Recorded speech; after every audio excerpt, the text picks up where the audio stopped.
Welcome back to Weaponized, and it's been a pretty busy week, wouldn't you say, Rain? Yeah, it's been super busy, dude. Pokemon Day. It is. It's finally the day that every Pokemon fan dreams of, and it comes and goes, and that's it. That's all we hear. Yeah, I've been super excited about Pokemon Day coming up because we haven't had any news for Legends ZA since it was originally announced. Like nothing at all on some Tetsuya Nomura Cage 4 level stuff, just nothing. Obviously, it's not at the same wait time that we've had with Cage No. 4, but I mean, it's the next big Legends game after Arceus, which was very well received. And it's in Lumio City, so I'm pretty excited to talk about that once you're ready. Yeah, no, I mean, I think that there was a lot of excitement online for all the announcements today for Pokemon. I mean, it's been a busy week. It's been a busy week. Sure, maybe if you're paying attention to the channel, might have seen our Monster Hunter Wilds review. I'll definitely have more to say on that later, as I've spent almost 3 weeks with the game now. But yeah, I mean, we might as well just kick it off with Pokemon Day because I know you got a lot to say. I do, yeah. And if you want, you can interject and give your thoughts on things. I know that you're not the biggest Pokemon fan like I am, so you probably won't have much. I'll But leave my trash, uneducated opinion for a little later. that's fine. You can have a trash, uneducated opinion. It's okay. So, Pokemon Champions is the first thing I want to talk about because that's a pretty big deal.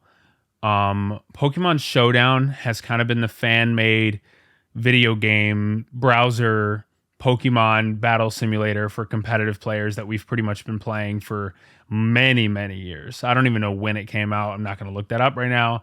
I just know it's been around for quite some time.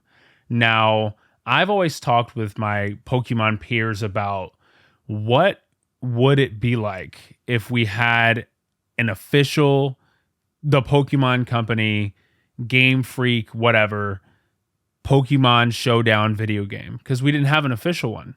Now, if you don't know, Pokemon takes competitive, at least for, they have a lot of different forms of video game just generally. Like they have Masters, the gacha game. We'll get into that later. And they have obviously the TCG. They have the Pocket TCG. That has a competitive scene on its own.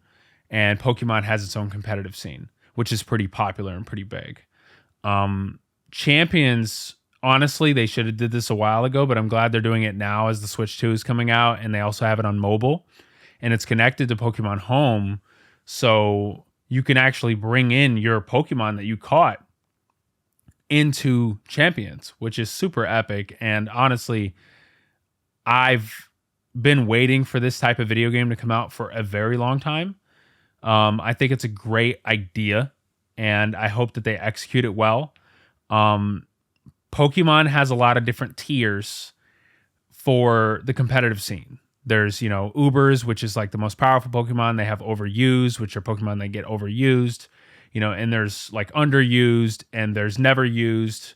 So there's a bunch of different tiers for competitive Pokemon. Basically, I would say they're similar to formats. Yu-Gi-Oh has formats that you play in. Pokemon has tiers. This is going to be probably the golden standard for competitive Pokemon going forward.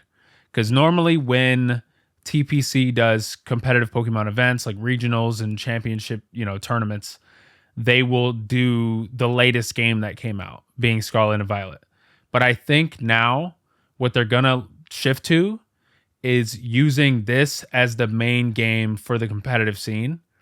And I'm pretty excited about that because honestly, it's something that we should have had. They kind of showed it off having, the Mega Evolution fighting the terrestrialized Pokemon. Because since 6th generation with Kalos, X and Y, we've had a gimmick, right? Whether it's Mega Evolution, and then we had Sun and Moon, which had Z moves. And then we had 8th gen, which had Dynamaxing and Gigantamaxing. And then we had 9th gen, which had terrestrializing, right? What they showed us was that you can have these different gimmicks fighting against each other. Because if you don't know, since you're not really playing Pokemon, You cannot Mega Evolve in Scarlet and Violet. You cannot Mega Evolve in Sword and Shield. You don't have the ability to do that, right? So now we're getting a game where you can actually do that. Now, I think the reason why Game Freak does this is to separate the gimmicks. It's kind of why they did Dexit, at least their excuse. I'm not going to say that's the real reason, but Game Freak's excuse for doing Dexit is that they wanted to, either divvy up the competitive scene or, give the games a refresh, right? Whatever it is, whatever the excuse is, it's a decent excuse, but honestly, once this game has the entire 1,000+ Pokemon in it, this is going to be where everybody's going to be playing Pokemon, right? Now, I want to move on to ZA. I'm probably not going to talk about the updates for TCG and Unite and Masters and Sleep and Concierge and Cafe Remix. Right. I literally use Pokemon Sleep all the time because I just turn it on I turn on Pokemon on my TV and I go to sleep. Oh, shit. Dude, look, the Pokemon anime is pretty epic. There's actually, I don't know if I've talked about this on the podcast, but I watched all of the Pokemon movies currently available a couple of years ago in like a marathon, which was incredible. And what I realized is that a lot of them are not very good, but a couple of them are pretty astounding. There's a couple of them that are pretty astounding. Now, they're making a new movie in the I Choose You universe, which is kind of like a FF7 remake version of Ash Ketchum's story. Now, Ash Ketchum's plot, it's completed. You had 1,000+ episodes. He had a one-piece run. And, it was complete canon, like one timeline. And he went from beginning to end as a very, very young guy running through all these regions. And then in Journeys, he went back to all these other regions, met all his old friends again. And it was a very emotional and epic finale for Ash Ketchum, a character that we've had since pretty much I was a squeaker, not even just a squeaker, literally a kid, right? Like literally a kid. So he finally had his end. He didn't die, but he finally got to retire, even though he's not even 13 years old. He's literally not even a teenager. But ZA is what I wanted to talk about, Noah. Now, people have been saying that it kind of has a Xenoblade type of gameplay going on. I've seen it. I can assess if you'd like. No, go ahead and assess and tell me what the similarities I'll are. assess. So, I can't help but laugh. Now, granted, it definitely, I understand what people are saying, and I definitely can kind of see it. It's definitely different, but it definitely does incorporate, I've said definitely 10 times, but it does incorporate some elements from Xenoblade. Kind of like, Pokemon have moves and they're kind of just like arts in Xenoblade. And you can kind of move throughout the field. So I definitely see the comparisons, but I will never get over, oh my God, you will never, ever get it out of me, the amount of laughs that I've had off of seeing either Pokemon, whatever, on the Switch. It doesn't matter which one. Pokemon 2025, Xenoblade X 2015. Yeah. I mean, I will say though, on the visuals, look, Xenoblade it looks X okay. It does. I was going to say, Xenoblade X is the game, nice voice crack. Xenoblade X was the game that basically, made Nintendo, granted, Monolith was helping before it, but that game, while it was in development, was like, okay, we need you guys to help us with Breath of the Wild, right? And that's the whole reason. That game shows the philosophy of how Breath of the Wild and Tears of the Kingdom were made. And really, the reason the Switch was successful, one might say, perhaps. I don't think fully, but anyway, another story. But I think the visuals in ZA, they're not amazing. I'm not blown away, to be honest. But I will say I think it's the best looking Pokemon game on Switch, bar none. That's true. I think it actually, if I'm being honest, this is what I texted a friend of mine earlier today. It's definitely harsh, but I said, this is what I thought Sword and Shield would look like. Yeah. Which, that's maybe extreme, but that's kind of what I was expecting Pokemon on Switch to look like. So I'm glad that it's finally there. I think Sword and Shield is more attractive than Scarlet and Violet, at least from an art style perspective. And just, it seemed like they had a more concrete vision Yeah. And Sword and My Shield, favorite's Scarlet and those Violet open is a worlds, little. man, and those Oh god, trees. Oh that my they look god, those terrible. trees. Wow, they look terrible. Scarlet and Violet, I think open world wise, and even in the city, does look worse. People like the older art style. I actually do like the new Scarlet and Violet art style that they've been going forward with. I don't really Yeah. have a problem with it. They actually changed the models for the Pokemon back to being a little more colorful and less ridiculously detailed and comparatively Which is to what good. they used to be because it looks better. You know, art style is king. In my video that I'm going to release, video unannounced to the public, I'm going to talk about how Kingdom Hearts has had an incredible art style throughout its run. And because of this, the games don't look very dated, right? You play KH1 looks really good. KH2 looks really good. You know, Dream Drop Distance on the 3DS. I cannot Yeah. name a single game that looks better than that on the 3DS. I cannot. Because that game translated to the PlayStation 4 so well 100%. when they remastered it.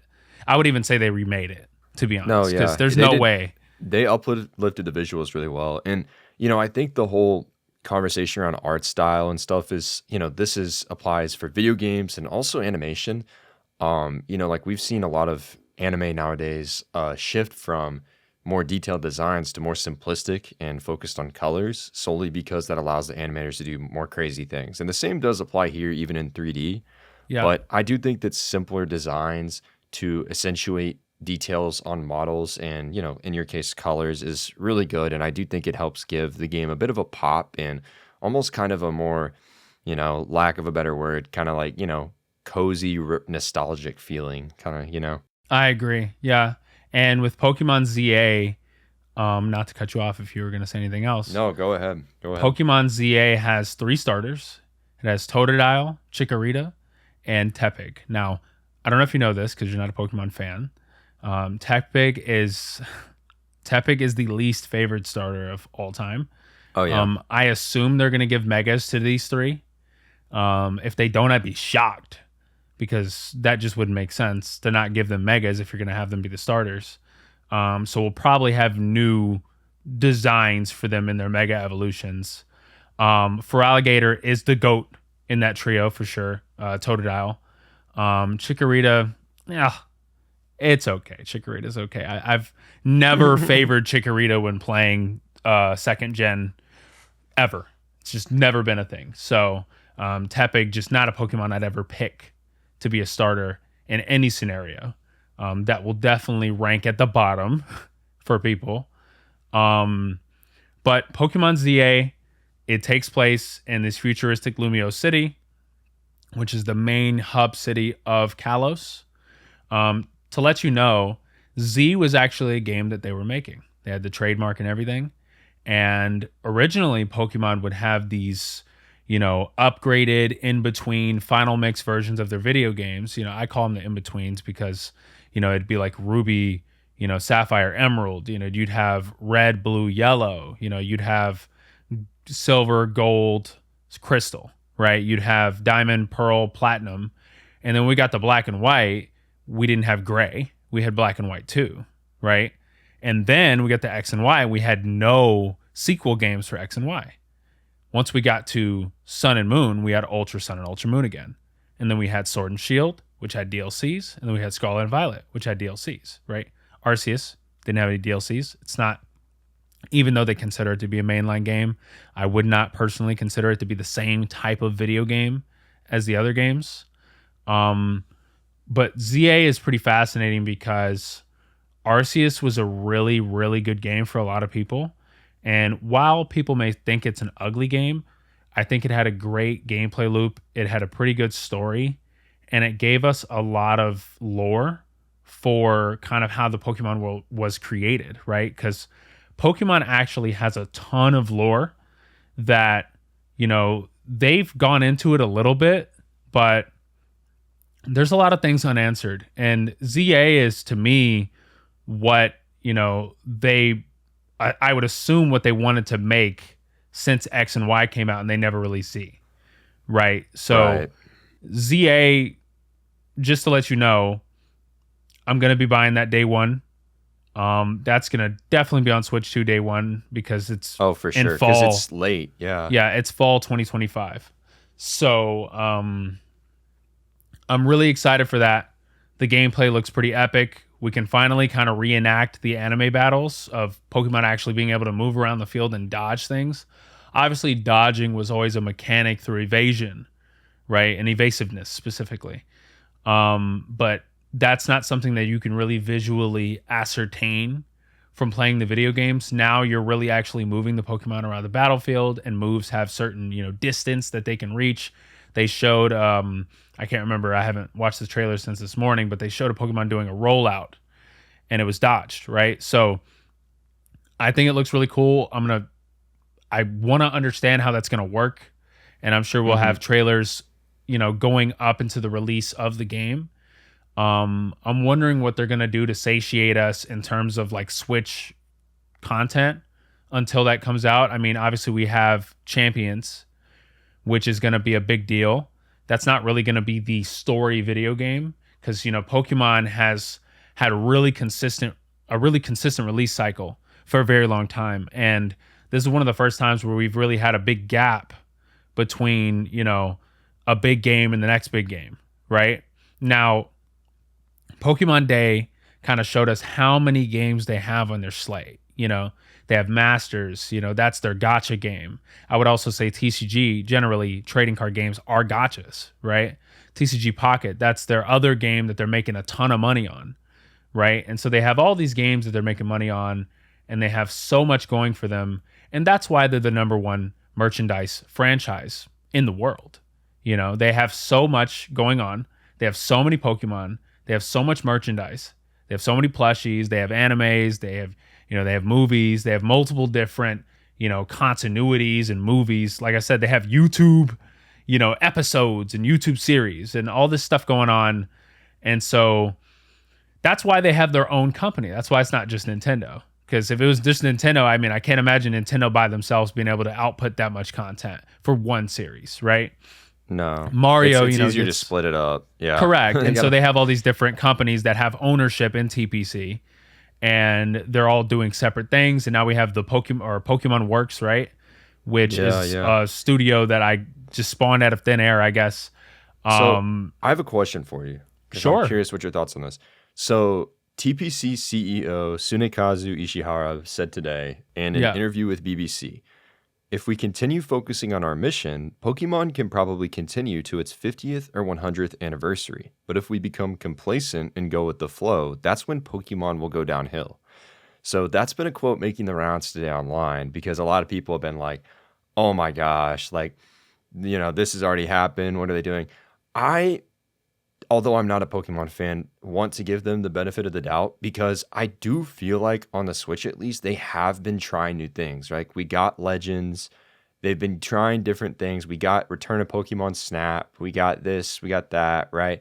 But I will say I do think that they've gotten complacent in how the games are being developed. I don't think that the games themselves are an example of complacency, but I think the way that the games have been developed and how they are not focusing on the technology, right, to the point that we're getting these games that are just not, quite frankly, optimized or, of graphical fidelity that people would expect. Correct. I think that is where the complacency comes in. But I'm curious on your thoughts. I think the CEO is a businessman, and to run Pokemon, you have to be a businessman because that is I would hope he's a huge businessman. Well, yeah, I mean, you became the CEO, but not everybody that runs a company is solely focused on making as much money as possible. No. Where I feel like he is, and I feel like with TPC, they want to have as many avenues as they can to make as much money as possible. And I was thinking earlier today, when you have so many streams of revenue, why even spend time making the mainline games? And then I realized without the mainline games, they don't have merchandise, right? The merchandise comes from, like for instance, Dragon Ball Daima, spoiler, has Super Saiyan 4, right? Which was not canon for 20 something years, right? And then all of a sudden it became canon. And not only did we have Kid Goku be Super Saiyan 4, but we had adult Goku be Super Saiyan 4. And we have Vegeta be Super Saiyan 3, and he's never been Super Saiyan 3. And then we had an adult Vegeta that went Super Saiyan 3.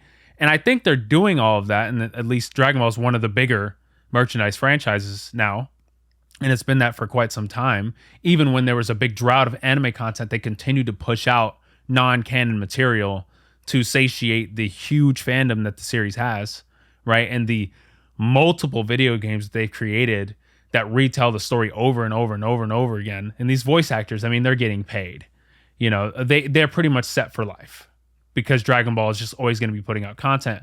Mind you, Kakarot is getting a $35 full-blown Daima recreation in that game, which is unbelievable. And I don't really see the return on investment for something so insane like that. I guess they're kind of looking at how many copies are out there and thinking, hey, you know, Daima, when it first launched, it was not to the expectations of what they thought it was going to be popularity-wise, mainly because, you know, they're children and people want to see grown, you know, people want to see a super anime.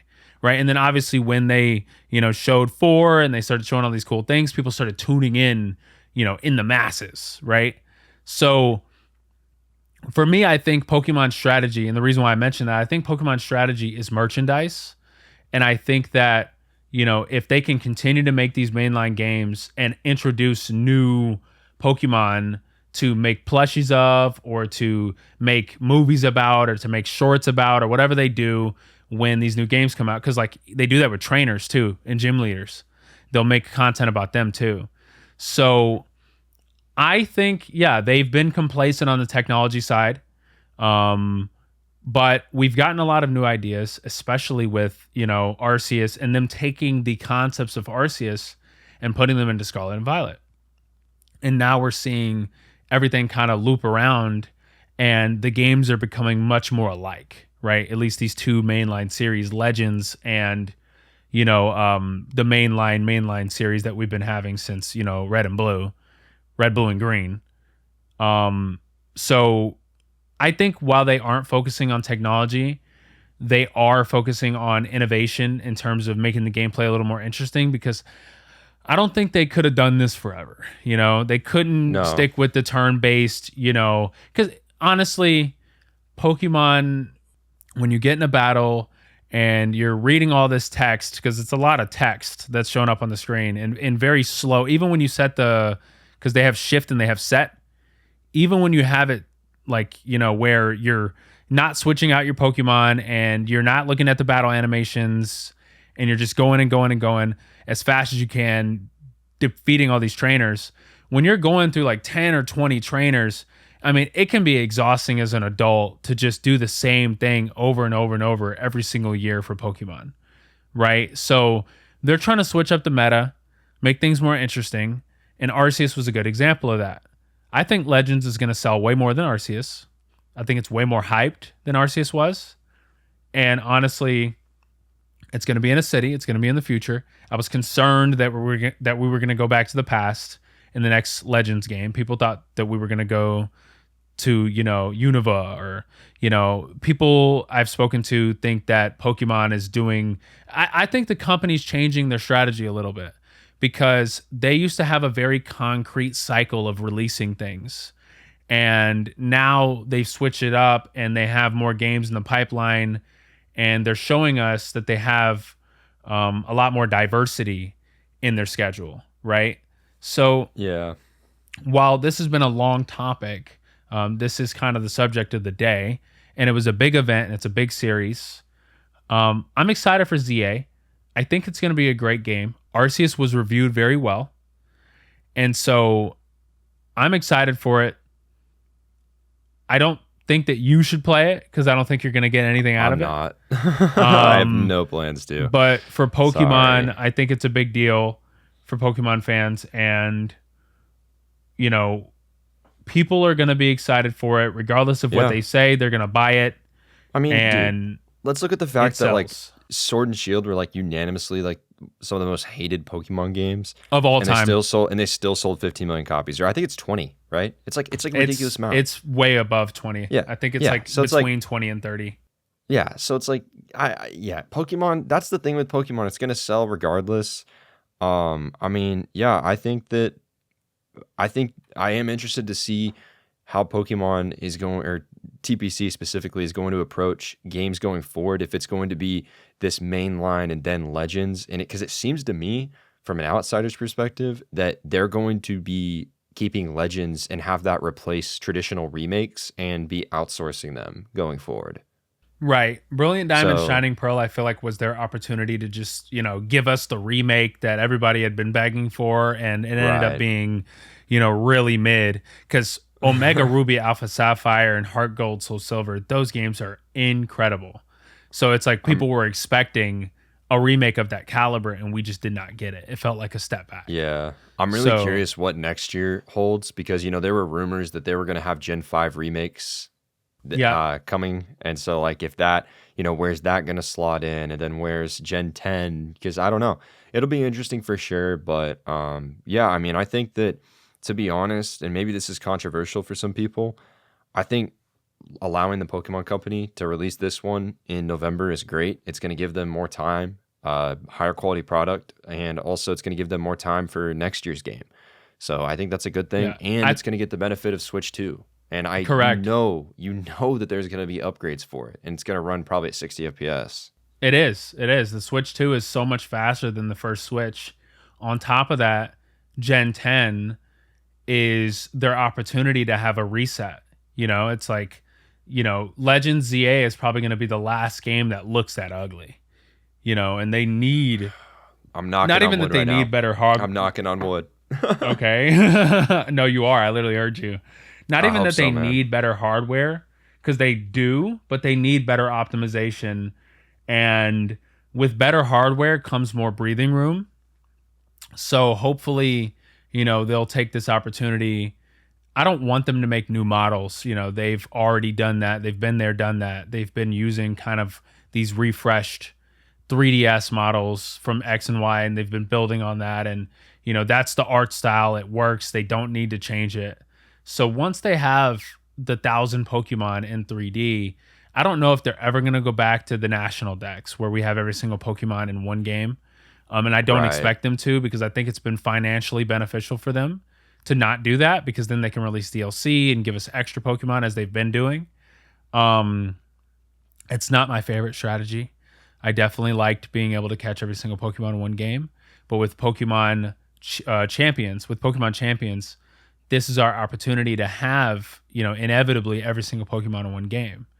Mm-hmm. So, people want every Pokemon in one game mainly because they want to do competitive with whatever team they like. And when you have these limited dexes, I said dexes because it's Dexit is what they call it. When Sword and Shield did Dexit, like Brexit. When you have these limited dexes, you can't have the perfect team that you want to have. You have whatever team the game mandates to you to have. So, I think Pokemon Slate's pretty exciting. Of course, they did release Arceus they released BDSP, Arceus, and Scarlet and Violet in the same 12-month span. The same 12-month span. Like within 365 days, they released 3, I would say, major games. Yeah. Right. No, they So, put them out. right. It's not like 2K where they do one every year.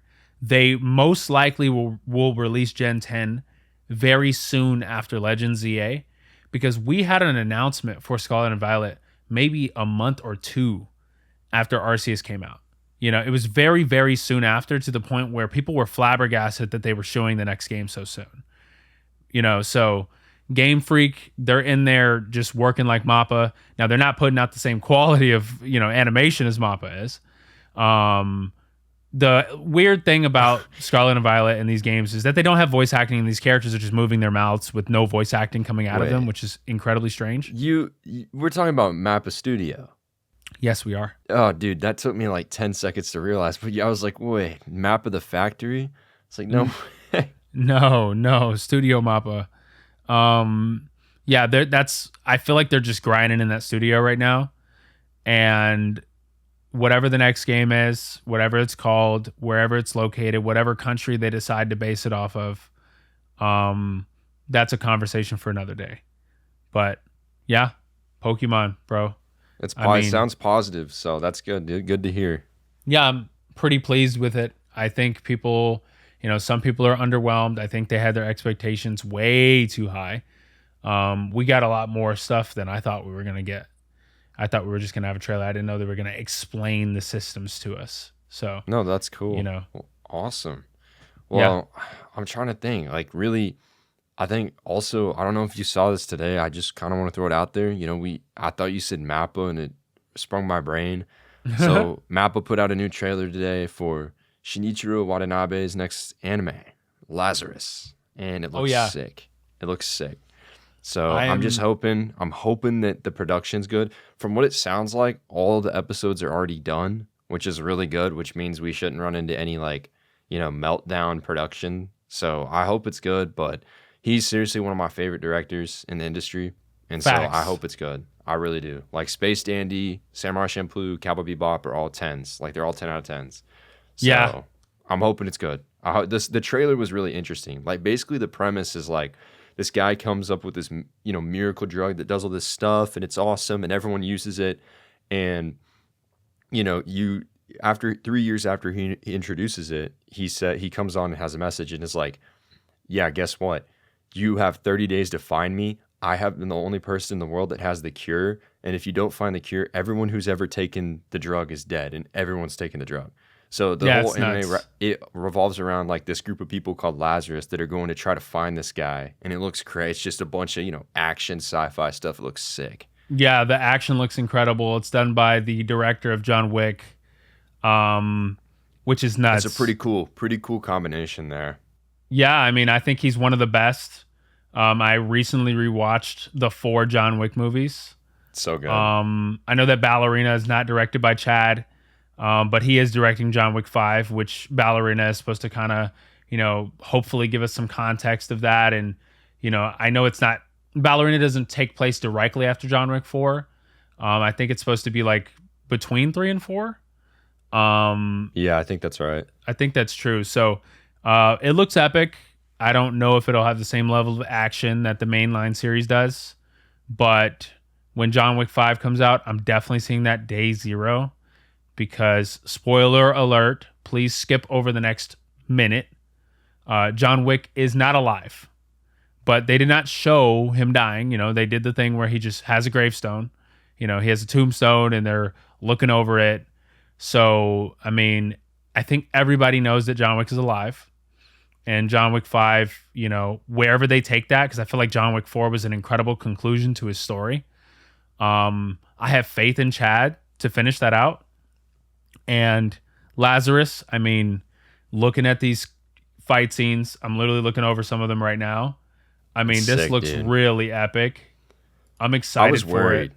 I was really worried because, like, all right, I mean, I made the joke earlier. Like, Mappa is literally referred to by many people as like the factory because, like, Yeah. they just output like 13 anime a year and the production just goes crazy. And, we've seen meltdown from them before. But the fact that they were able to get all this done before it airs is amazing. And I'm confident that because they were able to do that, it's going to be just amazing action. So, I'm really looking forward to it. I hope after this we get a confirmation for Vinland Saga 3 because I am starving for that one.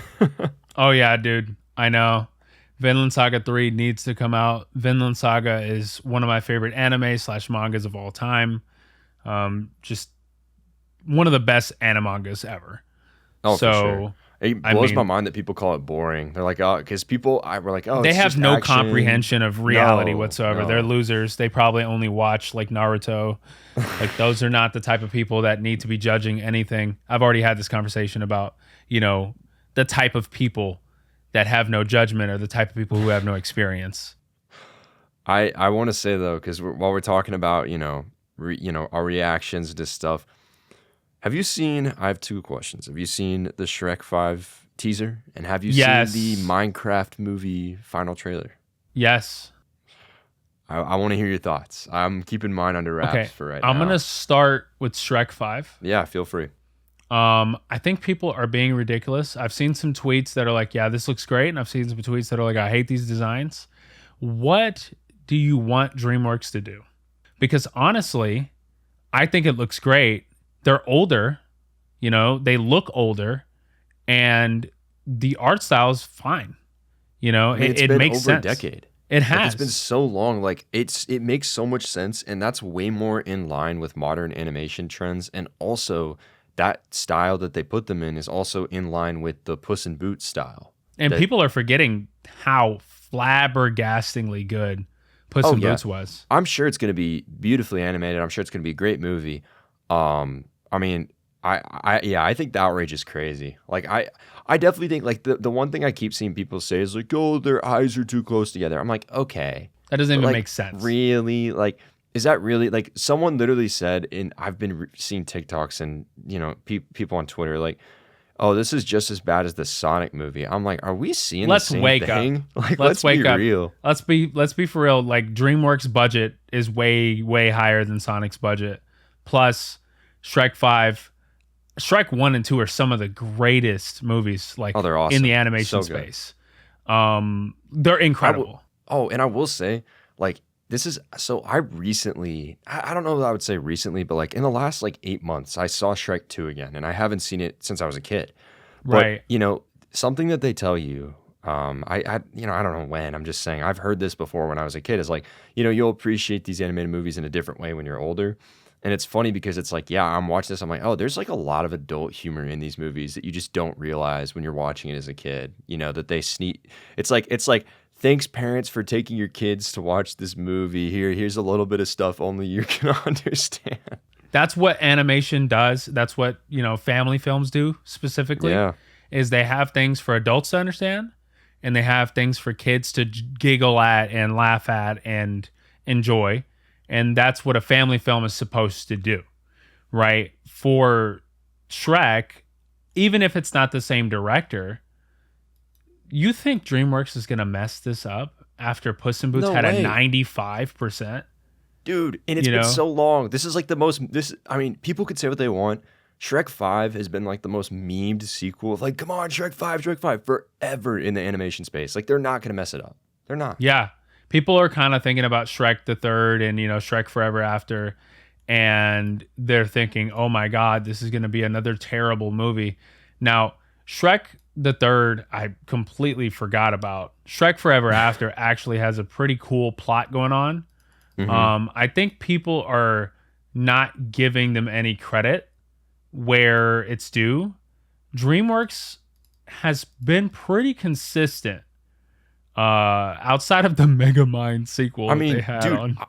I just look, yeah, but to be fair, there was a lot like the fact that they didn't get, the voice actors back and stuff. But I look at DreamWorks and I'm just like, are we forgetting that this studio released that Puss in Boots movie? I have a friend, Yeah, shout out Bishop, but he's literally obsessed with that movie. When it came out, we were living in a house and he literally, I swear, man, I swear he watched that movie like 15 times in a row. He's like, it's my second favorite movie ever. Like, right. I know so many people that are like, oh, that's one of my favorite movies ever. Like, literally, I have a friend that's in school for film, and he's an aspiring director, and he's just like, it's one of his favorite movies. I mean, it's a great movie, but I mean, yeah, I just don't know how you can't at least be optimistic about it. That's something I don't know, man. Too many people are so negative all the time, and I think that there's so many instances of people being like, and this is even related to Shrek, really, but like, people have things that they don't like or that they aren't a fan of, and they just talk about them negatively. It's like if you don't like it, don't talk about it. Like, we need to be positive because I think criticism and occasional negative banter is good, but like just making that your life is just kind of, I don't know, man. It's absurd. A lot of people spend so much time hating that they don't love anything, No, exactly. and they're on Twitter with their blue checks, reaping the benefits of, just hating to hate and being overly critical. And our job is to be critical at this company. And honestly, you just get shocked. And I'm in awe at these average losers on Twitter and their perspective of whatever the heck they don't understand. Because none of these people really understand anything.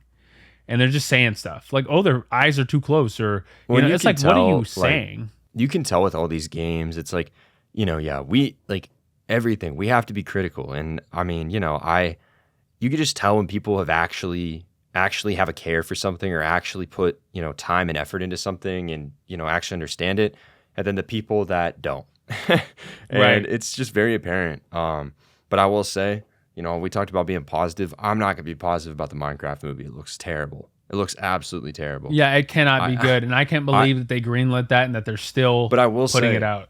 I think like at this point you just have to go in with it in the mindset of like this is what it looks like and just get over the visuals and just hope it, that it's enjoyable. But man, I mean, that trailer they released today, I was like, woof, dude. I mean, it looks like all the people are in front of a green screen the entire time, which they Yeah, that are. Minecraft trailer is, bro. That Minecraft trailer is absurd. I cannot believe how ugly that is, bro.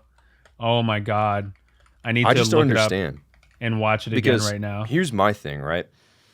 Minecraft, you know, best selling. I think that's right, right? Best selling game of all time. It Is is. now. Yeah, it is now. So Minecraft is the best selling game of all time. You have arguably the largest amount of people ever that are familiar with your game.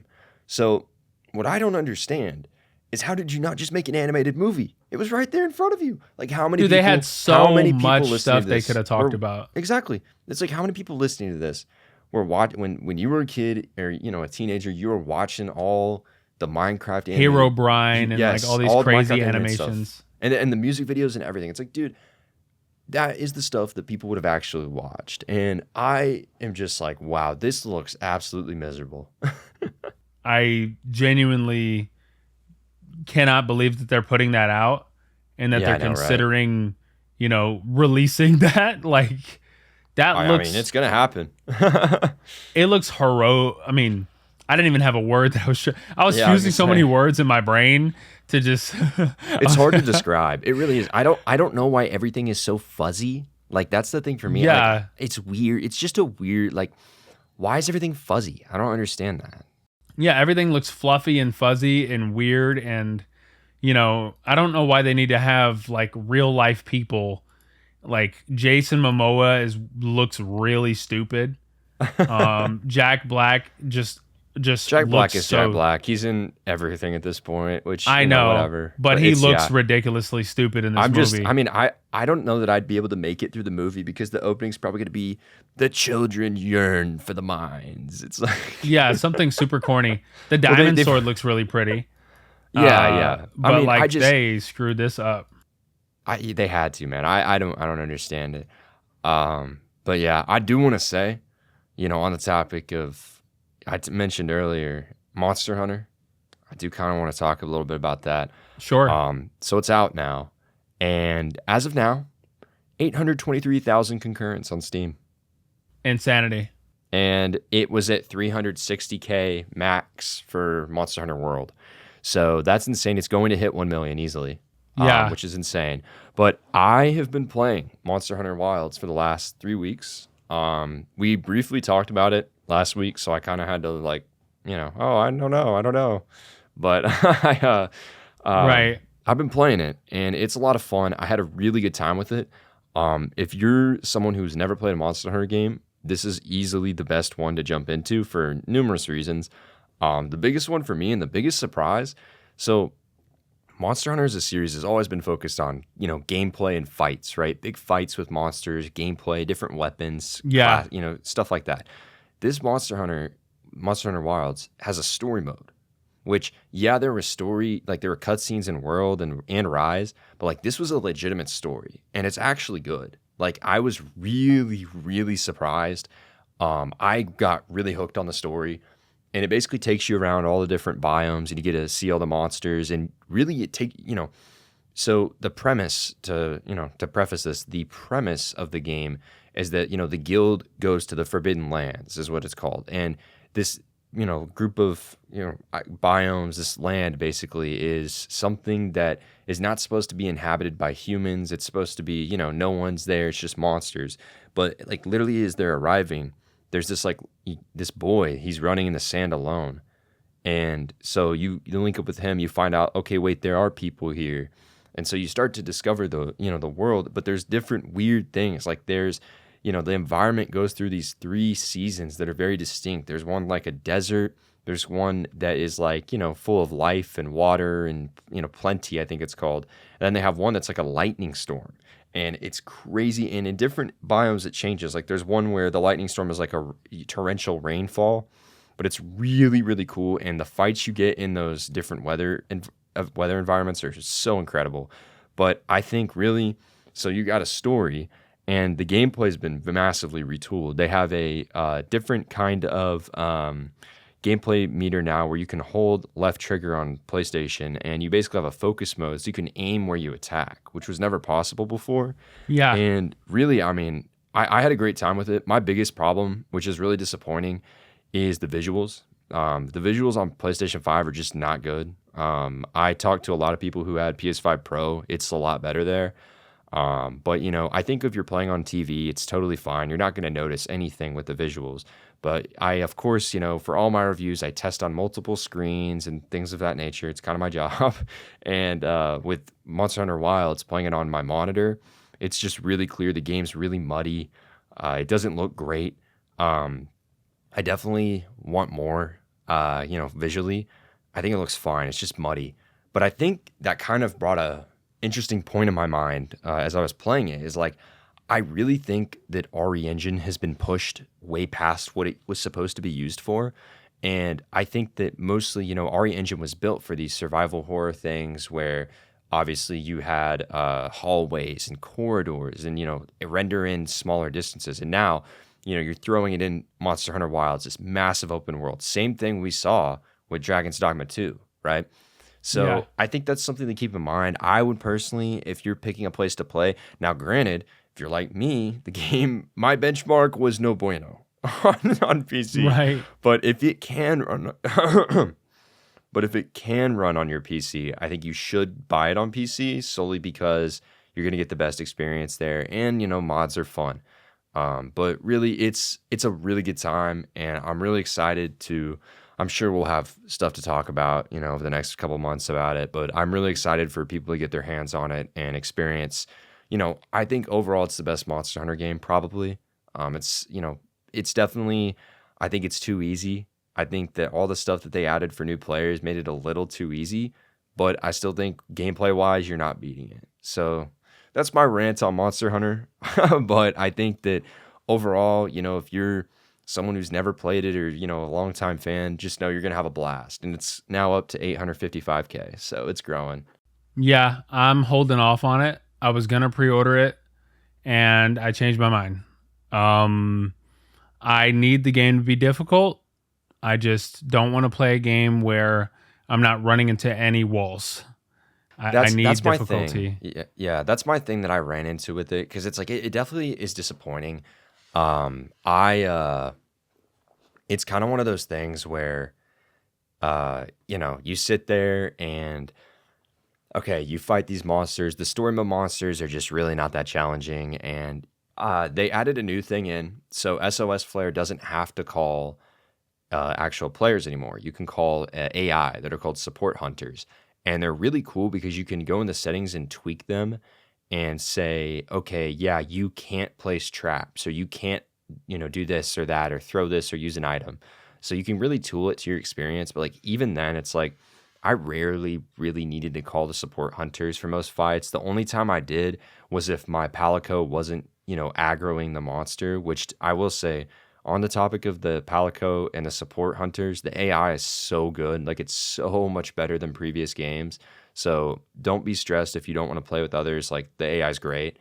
But yeah, the difficulty's just not there. I got into high rank and stuff, and it was just kind of like, all right, same kind of deal. Like I'm trying to think. I think my longest fight I had, at least from the 45 hours I played, was 13 minutes, which is just not, it's just not as much as you would want. Because normally, in World, there's a couple fights in World that's like, holy crap, dude. Like, this is like a 20 30 something minute, yeah. Yeah, dude.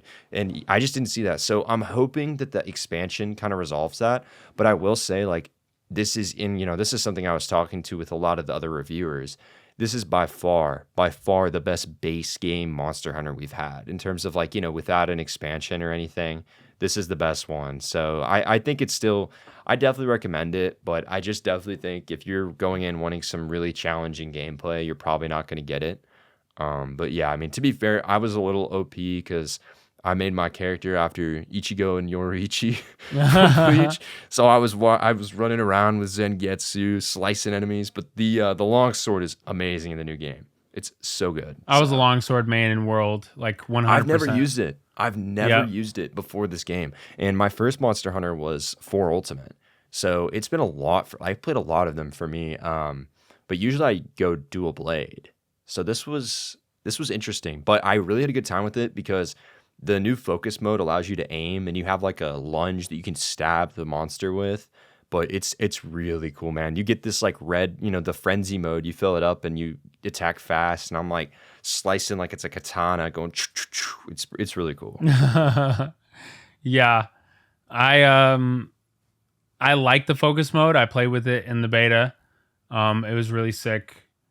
I feel really bad about not playing it now, but honestly, at the same time, my friend, after watching your review, which I sent him, um, he was just like, "I'm not buying it because it's not difficult, and I don't want to play it if it's not difficult, at least for now." Yeah, Um, I mean it's fair. It's totally fair. One thing I'm missing out on is the pre-order bonus, which looked pretty cool, but outside of that, I mean, Capcom doesn't really re-release those, it seems like, but if they do, I'll buy that too. But at the moment, just not even that I have anything really to play outside of like Rebirth, which I've kind of been slacking on. Um, that's pretty much it. Because most of the time, even though, I'm in this industry and I'm a gamer, I'm not really spending a lot of my time video gaming. So I have a lot of things to do on the website No, or at that's work. that's the And thing I feel like people don't realize. It's like, yes, I definitely play. I play a lot of games, for review and stuff. But beyond that, beyond review games, like I don't play very many games because I don't have the time because we're working on content for the website. yeah, of course, like that takes up a bit of my time. I mean, I've been playing VR chat recently again. I got my full body trackers and I got everything going on. And that's been really, um, there's not really a word for it besides just stimulating. It's been very stimulating to be able to, interact with that game again and see what it's become and, re-interact with the people that I haven't spoken to in a very long time and feel a lot more connected with the world, especially where, now my legs and my ankles can move. Like I can literally bend my ankles and spin them and stuff. It's crazy. And the accuracy of the Ultimate Trackers is crazy. Spending almost $1,000 on that setup. I mean, no, I've definitely spent over $1,000 for sure. I've spent like 1,200 just on my setup. Oh And man, that's sick though, dude. Like mhm, you've got so much equipment to the point that like you have like the ultimate VR experience. it's really epic. Yeah. I don't have like the chest piece that does the haptic feedback. I remember Uh-huh. back in the day, I watched the video on that. It's gotten a lot more affordable now, but I remember watching a dude playing Skyrim VR with the haptic chest piece, and he was like so immersed because when it was raining, the rain was hitting the haptic chest, and so he could feel the rain like touching his body, and it was just like blowing his mind. Like it was blowing his mind. So that's probably something that I'll buy in the future is the haptic chest. Um, get myself completely Ready Player 2. Hopefully that comes out soon because I really like the first one. Sorry guys, I'm controversial. I also need Alita Battle Angel sequel, which I heard is actually coming out. That movie's also epic. Y'all can just eat one because that's a great movie. Shout out to Mahershala Ali, who played as Vector in that film. He's a killer. Sad that we won't be getting Blade probably ever. Well, no, Um, no, we are getting it. we are. Yeah, 2078. Okay, yeah, 2078, the year after Cyberpunk 2077. So, when we're living in Night City or something and we're just like existing with our augmentations and our Sandevistan and we're running around just going crazy, killing cyber psychos, that's when we'll finally get Blade. And then at that point, I won't care.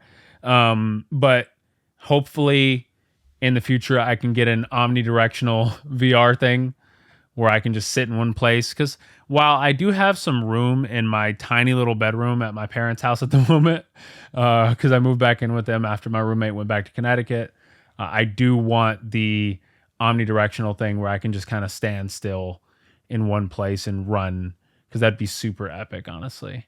But VR has been pretty cool. Um, and that's kind of, for me, the frontier that I'm the most interested in at the moment.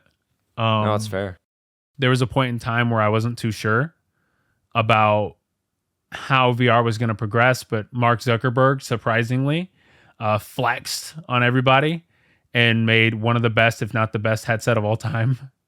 So I mean, what was the point of buying what was the point of buying an Apple Vision Pro when you had a headset that was 5, 6, 7 times cheaper, that was doing pretty much all the same things, if not more updates and just more compatibility with actual games that people are actually playing.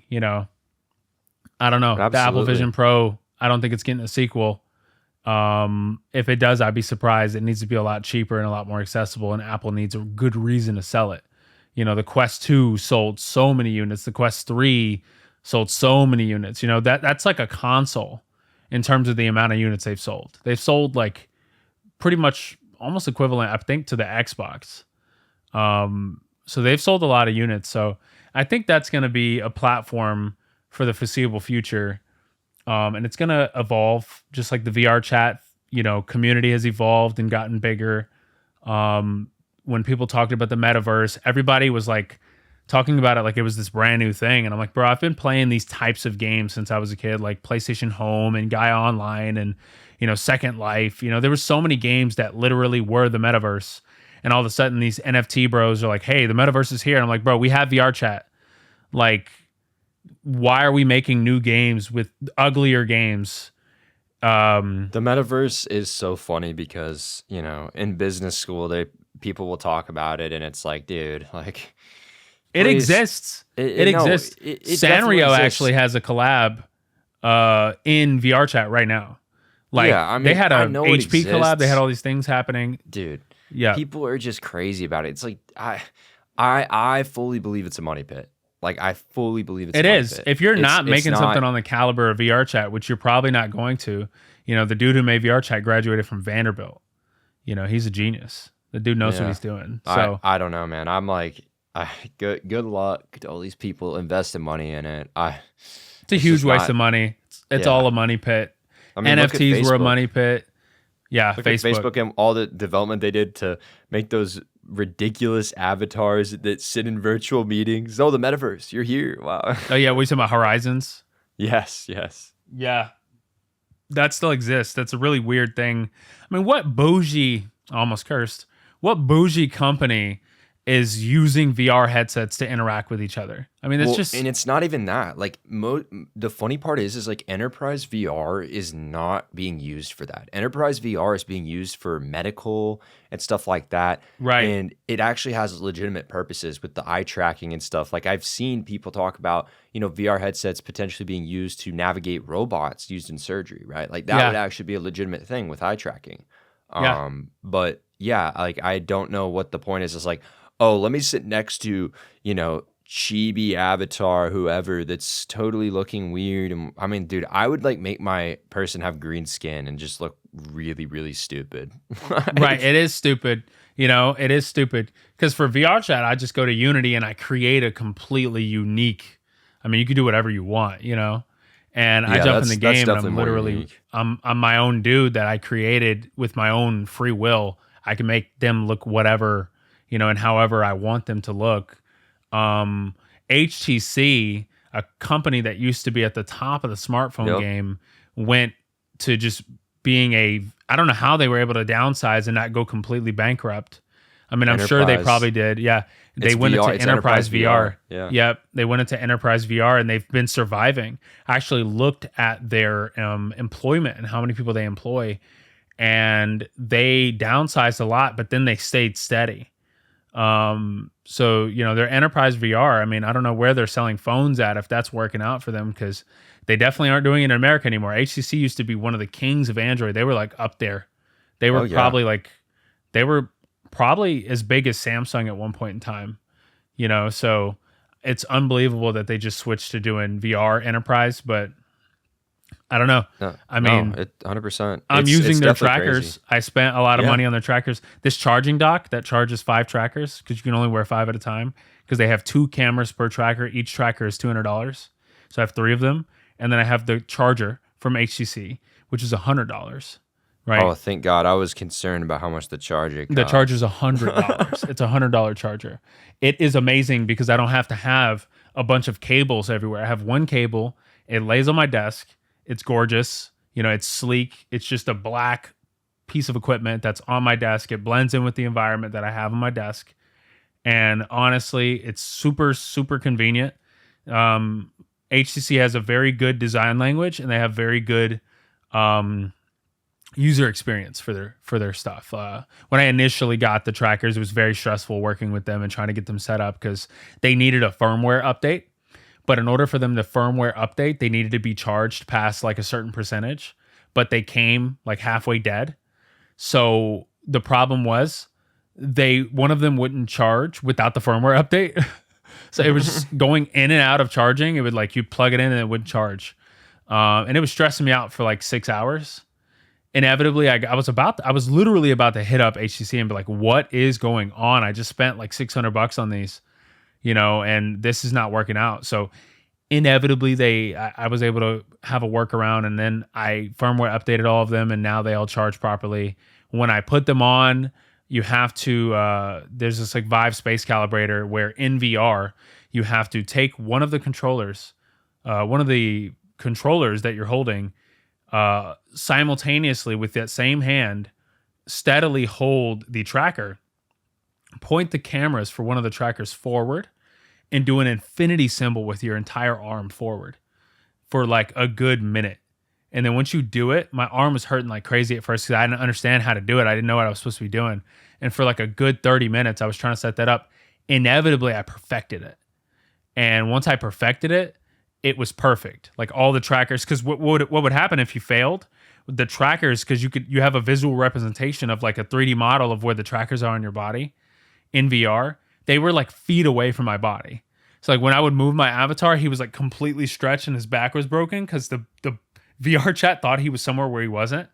And so it took me forever to set up and it was super stressful. But that's kind of, VR in general for people, is like, it's getting better, it's getting more advanced, and it's getting easier to access. But I think people are just like, a lot of people are turned off by the difficulty of access, at least initially. And just how hard it is to get into, but I think it's getting easier. And, I think games like Half-Life Alyx, even though it did come out a while ago, are a good example of what an incredible game could be on VR. If they really wanted to make a AAA game, they could definitely do it, and it could definitely sell. I didn't play Arkham Shadows, so I really don't have a perspective on that. I know DC is going crazy. They've said a lot. They're going crazy with their slate. They're making a Teen Titans movie. I heard a leak this leak must be real because I literally heard a leak and the leak was ridiculous. The leak was literally Teen Titans is going to have a movie that's going to be connected to the original Teen Titans show, which is nuts. Wow. That's nuts, right? That was the leak. And then literally not even a month later, I seen Teen Titans, James Gunn movie coming out. And Starfire series. And I'm like, what in the world? Like, are you for real? This is real? And so if they're actually continuing Teen Titans, like a story that people like, it had an end, but people wanted more. There was a lot more loose ends that needed to be tied up. And if they're actually putting that in the DCU or if it's an Elseworld or whatever, oh my God. I mean, he's creating something magnificent, bro. Like, that's one of the greatest shows of all time. I went back and rewatched Teen Titans as a grown adult because I had never rewatched it. I only had memory of it when I was a kid. I rewatched it. The music, the pacing, just the animation, the color grading, everything was unbelievable. The dialogue, right? It was super mature, way ahead of its time. And it was just incredibly gorgeous. I mean, everything they were doing was nuts. And they had Teen Titans go running and still running like SpongeBob for years, right? Just people just watch that show. And I mean, it's time, dude, for us to have the Teen Titans again in their original form, No, it's pretty sick, dude. I mean, it's really exciting, especially if you're my age and you're watching that stuff and you know how epic that stuff is. I mean, DC, dude, I'm way more excited for DC than I am Marvel. Oh, for Sorry. sure. Dude, I'm so over Marvel. Like, I'm gonna go see Fantastic Four, but like, I'm not really excited for it. It's like, all right, this looks semi-interesting, but I can already tell you how it ends. Like, Yeah, it's just, it's not going to I end don't know. well. I mean, I'm No, sure it's the like, movie oh will be no, good, whatever. yeah, it's like, oh no, Galactus killed our world. We got warped into the MCU. He's coming. Oh no, it's like It's so great. silly. Like, It's like it's just always leading up to another big bad or another plot point yes, that's going to be yes. resolved in another collective That's movie where everybody's in the same place making that's stupid my jokes. problem with Kevin Feige and the way that they like I they so there's a report, right? Kathleen Kennedy is apparently leaving Star Wars, which good riddance, thank you. Good. Goodbye. But apparently they're looking one of the top people they're looking at is Kevin Feige, and I'm like, why? Like why? Like It's the worst person ever. You have John Favreau and you have Dave Filoni right there. Like Dave Filoni is the super let goat. them That dude like literally. literally let them take it over because and it's not here's the thing. I was talking about this with someone the other day. It's not going to be an instantaneous recovery. They're not going to magically be able to just boop, we're back, Star Wars is back. But if you get the right guy, give it 3 years and you're actually going to be able to get Star Wars back to where it needs to be, right? Yeah, they Because could it's take it off the ground, ridiculous. bro. I feel like Star It's Wars is not so what it sad, used dude. to be, dude. So sad. And Andor is very good. Oh, for sure. They I'm have good excited. shows, but Bad Batch to me was poop. I mean, it Well, was just poop. I could Bad not. Batch wasn't good, but my thing is like, It wasn't that Mandalorian, bad. Let me stop. Mandalorian season 1 and 2, right? Yeah, Phenomenal. Some amazing. of the best stuff I've seen. Like I literally getting to watch, the last episode of Mandalorian season 2 with my dad is something I'll probably remember for the rest of my Luke life. Skywalker Yes, in that freaking yeah. song, "A Friend." And it's Oh just my god, unbelievable. And then season 3 happens. It's like, dude, really? Like it was just like, bro, in Boba Fett, you had the coolest character. And it's like it's just not great. Like you have these characters in this universe set up where all you have to do is write a semi-decent story and it's going to be a 10 out of 10. But you can't do that. yeah. And it's They have like such an amazing universe to pull so many stories and characters I from hate and it do because so the much with potential it. it's so clear. Like it's so clear that if you tweak a couple things, it would have been perfect.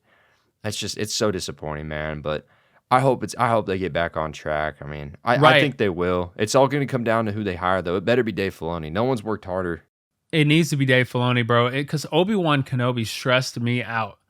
I That know. was supposed to be the epic sequel to Revenge of the Sith that we wanted and needed for so long.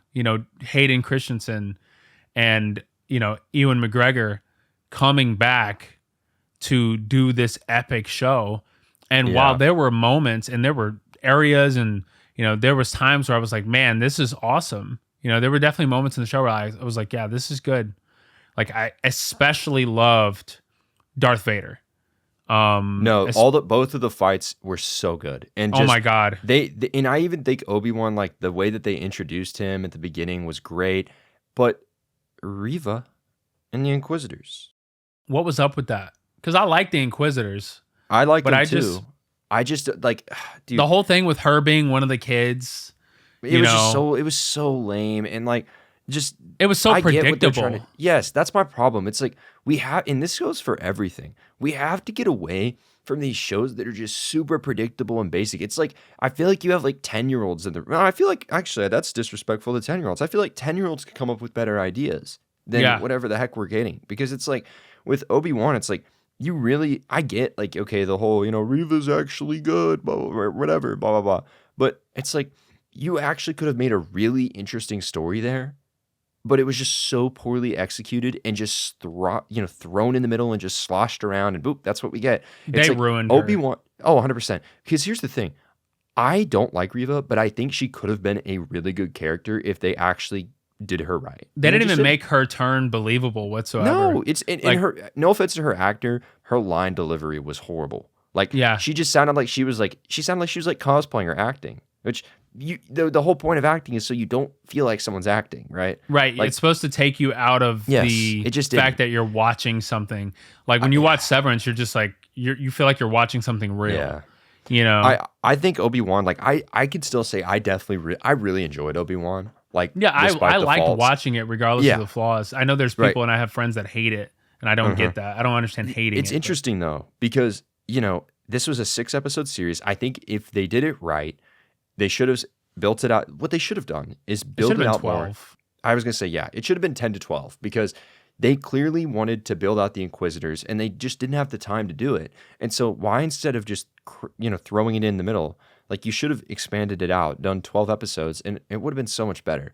But it's funny because apparently this was supposed to be a movie at first, and there's actually a cut someone made of the movie that cuts out a bunch of scenes, and I've watched it and it's actually like way better than the show. Like it's way Yeah. more tightly paced. But yeah, I don't know. I mean, I hated the cinematography, bro. Like it wasn't great. Chow, her direction, Yeah. man, that was I not wish they good. would have The gotten shaky someone else to cam, direct it. yeah, just the whole thing's just shaky cam, shaky cam, shaky cam. I did not understand why everything needed to be a hand cam for the whole thing. It just didn't make sense at all. No, I didn't either. I mean, like I would say, like so, like Obi-Wan was I enjoyed. I will say, I know people might disagree with this, but I actually really enjoyed Ahsoka. Yeah, I thought liked Ahsoka was really good. Yeah. There's definitely parts of it that I think weren't great. Like I think the last episode was just all right, but Ahsoka's a cool character. I feel like Rosario 100%. Dawson does an incredible job. She's great. Yeah. At My problem replicating with- how that character acts. My problem was what's her name? The guess what? She's a Jedi. Like I forget her name. Sabine. Yeah. Like I was like, because I get it, like rebels, bringing in rebels and stuff, but it's like I don't know, man. Just I don't know. I have so much I could say, but I'm just not going to. I don't know. Man. Yeah. I think I will say I'm so sad that Balin, Ray Stevenson died because Balin was an amazing character. Like he had so much suspense behind him, and like the teases at the end of Ahsoka he died was super so interesting. early. Oh, Man. it's so sad. But Rory McCann is the guy that's going to be playing Balin in the new one, in season 2. So I am really interested. I will say I definitely am interested in season 2, and I hope it's good. But yeah, like that's the last Star Wars show I watched. I didn't watch Skeleton Crew, which I heard Skeleton Crew wasn't bad, but I also heard it was trash. So yeah, who knows? conflicting. I know Yeah. Acolyte. We don't even talk about Acolyte, dude. No, dude. A couple friends, that's like such a cool period. It's not explored, right? That stuff's not explored yet within Star Wars. So you're like, oh my gosh, like that's so cool that we're going, before the High Republic. Like, oh my gosh. And dude, I didn't even watch the first couple episodes. My dad and I were like, we'll text about this stuff. He sent me a Twitter thing from one of the first 2 episodes, and I was just like, oh dear Lord, yeah, cross it out. Yeah, no, dude. Yeah, Ahsoka when she was fighting Anakin. Oh my god. Oh, it was amazing. That episode was amazing, dude. It was And really even good. That whole was world, talked dude. about by a lot of people. Yeah. Well, bringing in just all the stuff. I mean, because that Ahsoka is really just like, okay, like this is Dave Filoni's attempt to bring in all of the rebel stuff, right? But I mean, Right. it was really, I thought like the whole planet and stuff was super cool. How they went to the other galaxy with Yeah. the Night Sisters and stuff. That was really cool. And I think the whole whales thing was neat. But I mean, yeah, I'm really curious what ends up happening. Ezra's there now, and all that stuff. So it's gonna be Right. Ahsoka season 2 should be good. I mean, It should be good. Yeah, it should be. If they do it right, it'll be good. I mean, Ahsoka is one of the greatest female characters of all time. Clone Wars is just unbelievably good. Even when they brought it back for the final season, it was incredible. That final season was nuts. I mean, literally for nuts. sure. Dude, I cried like a baby at that final season. That touched me, dude. Like my emotions were at an all-time just crazy. I mean, when she leaves the Jedi Order, dude, Yeah, dude. oh my god, like, I mean, everything that happens in that is just great. And I'm happy that we have a live action Ahsoka. That's something we've wanted for a long time. For real. So, when she was introduced in The Mandalorian, I mean, it was so epic. They did such a good job at introducing her character and make her, showing us, she's one of the most powerful lightsaber wielders just ever. And her sabers are sick, dude. They're They sick, did such a yeah. good job. Yeah, that episode, and I'm just so glad that we actually got to see like some Clone Wars stuff animated too, or I mean in live action too. That was so cool. Yeah. Bro, when But people make fun of the scene where Anakin's walking forward and like he yeah, flashes into Darth Vader, but that's so cool. Like if you're like you must not be a Star Wars fan if you don't like that type of fan service. Like it's the same no, thing with Dragon Ball. Like you cannot be a Dragon Ball fan if you don't like people screaming and powering up constantly. Like that's literally the whole point of why people like Z Forward. I mean, that's what got people into Z was the epicness and just the rawness and just the masculine energy, and oh for sure. writing is one thing, like it's going to be written silly, but there's fan service and some of these things are built off fan service. So I like the fan service in Ahsoka. I'm wishing the best for Star Wars. I had to pull out of it because I just couldn't with a lot of Yeah, these I new know. shows. I was just like, I cannot continue to watch this. I mean, it's just frustrating me because I used to be a deep Star Wars fan, like deep. Like Oh that was no, my dude, big hyper fixation. 100%. It's Yeah. sad. I mean, like, dude, yeah, I'm like, I totally agree. Like, I'm like a hyper. Like, I've probably watched all of the movies and Yeah. stuff like That's a where like hundred Cage got his times. inspiration from, Right. Like Which Kingdom is Hearts got crazy its because it's inspiration from Star finally Wars. gonna be in Cage 4, hopefully. Oh my It God. better Yeah. be. I I mean, it mean, basically was 100%. confirmed. No, we know. We Like, know it's Star yeah. Wars. Dude, the Um, Battle of Endor, like being able to just be like, "Yo, like, what's up, Han what if we're Solo? in a Let's go gummy charge ship it." or something? Like, what if like Dude, we're I know, bro. I want to be with the boy, the dog, which people hated on him. People hated on his whole species until like 10 years later. Wicket in the crew, bro. I yeah. want to be up in the front. Like, dude, Donald and Goofy, I want to turn into an Ewok. Like, let me be an Ewok and let me be with Wicket and just like throw stones. Like, let's do it. I'm so hyped. Like, I'm sure it'll be a lightsaber or whatever, but What no, are they it's going to sick. I do mean, about the lightsaber I keyblade? have no idea. I If have that's a no light, idea, because which it is so has to be a exciting. lightsaber, It has to be, right? But And then, imagine like Sora being bequeathed, a lightsaber as a Padawan, or maybe this is Nomura's opportunity. If we consider that Quadrata might even have worlds that are not just yes, Shibuya, right? And that, Sora's not limited to just using a keyblade. Maybe he just has a lightsaber straight up that doesn't have a true, key, and it's just a lightsaber and we just play as Sora and he's a Padawan. I mean, imagine the dude. creativity they could It's gonna get be it's into. gonna be so sick, and I'm really hoping that that first trailer being it's definitely an Endor. Like we better be getting the Battle of Endor because that's the best. If that's what Namor picked, then I mean he's the goat, so he understands. But like that's like the best battle He's a to big choose. Star Wars fan, so he Yeah, knows. no, that's sick. And dude, there's a pretty decent chance, in my opinion, that we might even get to see like his specifically designed Darth Vader appear potentially. Because Oh remember, my he made a God, that design. crazy Nomura like Yes, figurine for Play Arts Kai that he made. yes. Oh Like my that'd be so God. sick. I'm hoping my two biggest like worlds that I'm looking forward to in Cage 4, it's that for Star Wars number one for sure. And second, I don't know that it's gonna happen. I bet it won't, but it's my dream right now because I think it would just be so sick. Is I want so badly to do like FF7 but the remake world. Like it would be That'd be so so sick. cool. Yeah. It'd be I so wonder cool. what they would do. Like, I wonder what locations they would choose I have and no like, idea. because they're going to have to like compile it. I mean, if they do it But like every see, other Cage think thing. about it. It makes sense in my opinion if they do that solely because Quadratum like things look different. So Right. If you they could do a justify Final it. Fantasy world, which It has they've to be never 7. done, right? It has to be 7. They've never done Final Fantasy I know for it a won't world. happen. Yeah. I want to. Well, I want it it to can't happen so happen. bad, It dude. can't. I know. I know I'm Cloud being is dumb, not bro. from Midgar. He's from Hollow Bastion. He's No, from I know Radiant that. Garden. Of course. Right. So they can't just go, hey, It would actually, be a we different. It would be a originated from different this cloud. place. If, Yeah, of if course. it was. Yeah. Imagine. So I don't know. That'd be cool. That'd be It would sick. be cool. Yeah, I I want to mean, see I'm Lightning. just I want to see Noctis.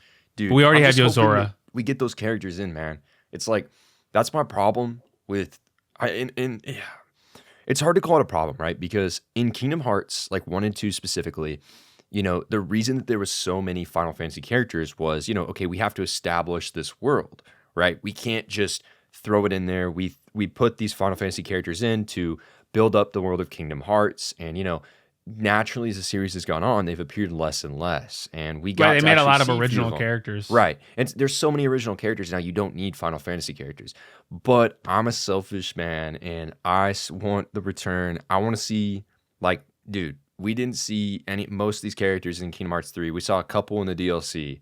Like, Cloud needs to come back. Tifa needs to come back. Like, I don't even care if it's like 5 seconds. You know what I mean?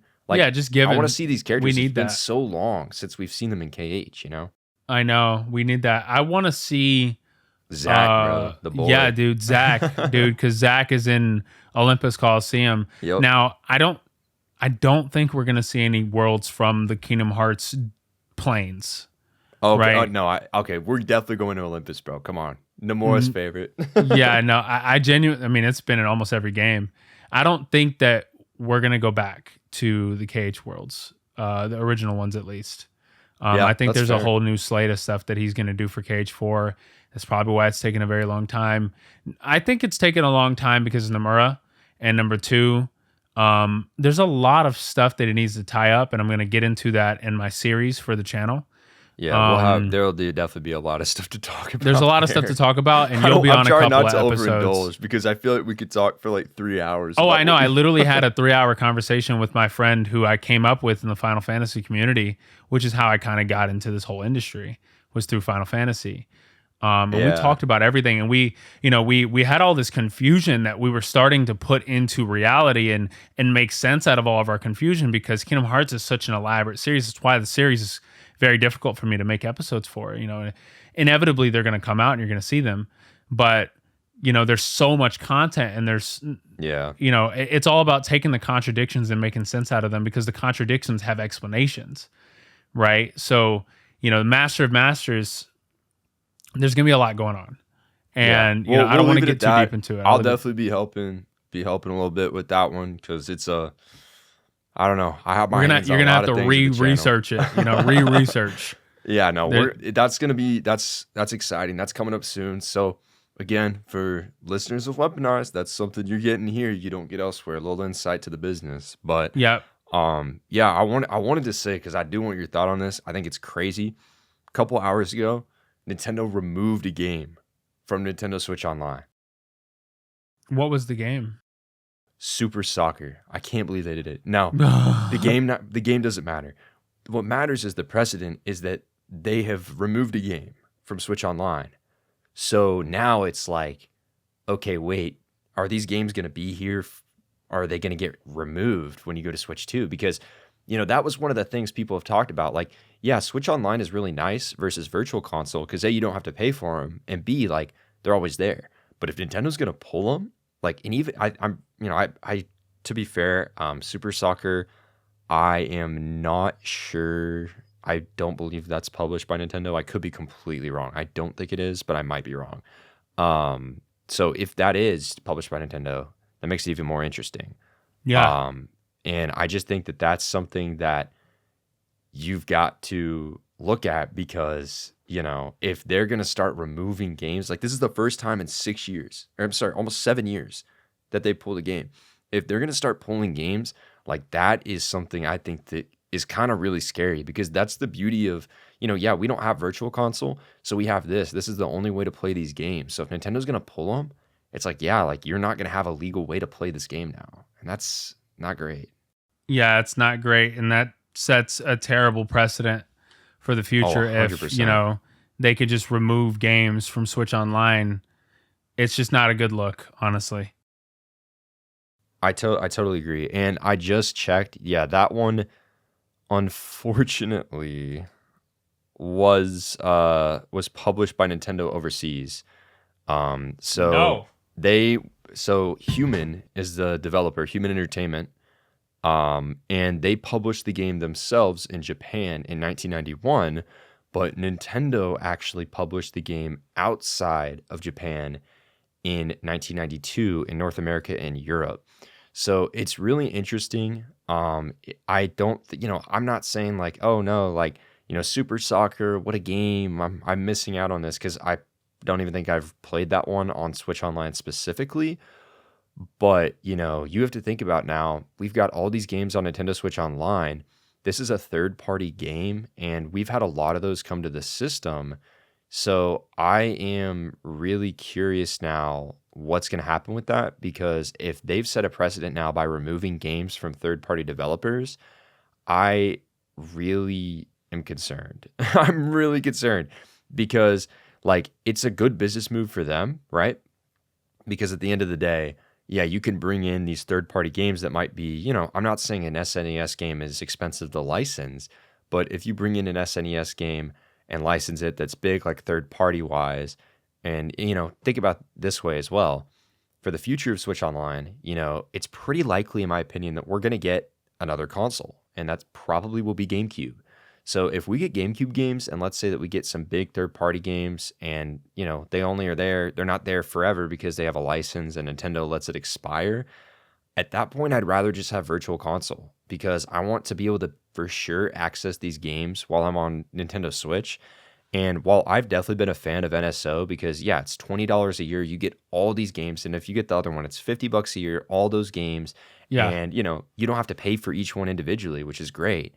But yeah, it's concerning to me. I'm definitely just rambling a bit, but I'm like, yeah, it's just really concerning to me that they're able to do this, and yeah, I don't know. I mean, it's been like I don't know. They added this game years and years and years ago, and now they're just removing it. So I don't know. It's It's scary. interesting. I mean, it's another reminder you don't own anything. Now, granted, interesting or unique exception because this is a subscription service.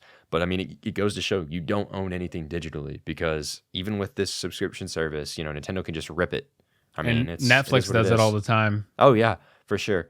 So I don't know. I hope that is not something that we see again, but who knows? But I think that's gonna do it for episode 8 of Weaponized. And thank you all so much for listening. And yeah, we will catch you next time. Thank you so much for watching, and let us know any thoughts, comments, questions down below, and we'll try to answer them next episode.